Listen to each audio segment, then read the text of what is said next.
Thanks for inviting us in. It's 11 o'clock, and right now there are neighborhoods here in Indianapolis without a fire hydrant. In fact, more than you might expect, and it could be your street. Firefighters are prepared for that tonight, but this can really complicate their response. In fact, just this morning, a man died in this house fire on the northwest side of Indy. That's where firefighters could not access a fire hydrant. They had to bring in water tankers and eventually got this fire under control in about an hour. Tonight at 11, our Lauren Kostick takes a look at why we have this problem, how it impacts some areas of Marion County but not others, and why fixing it may not be so simple.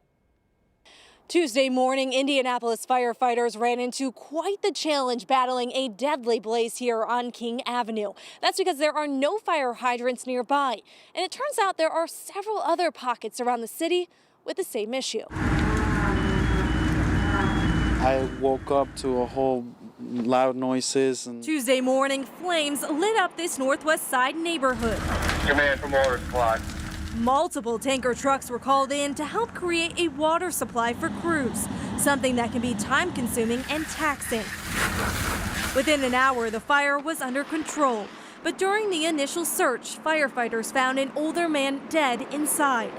Francisco Caballero lives across the street and watched the whole thing from his porch. It's crazy because that house over there, a garage also burned down 2 weeks ago. Both times, a fire hydrant wasn't available. We don't have any in this neighborhood.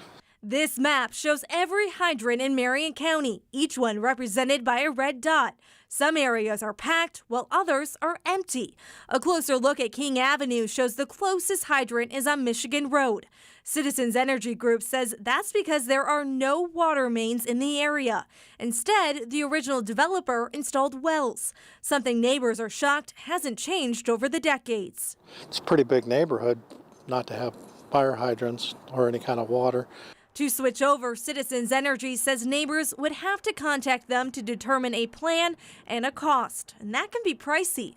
Until then, neighbors are a little on edge, hoping things can change sooner than later. Right now, it's still not clear how this man died or how this fire started. That's something investigators are still trying to find out. In Indianapolis, Lauren Kostick, 13 News. Now, for new construction across Marion County, building standards now require developers to include fire hydrants in their plans if there's a water main in the area. So let's put this year in perspective. This morning's fire at King Avenue and West 61st Street is the third fatal fire in Marion County. On January 9th, a fire at an East Side apartment complex killed a 31-year-old man and his 15-month-old daughter. 3 other children were hurt. And on the 7th, crews were called to a house fire near 18th and Post.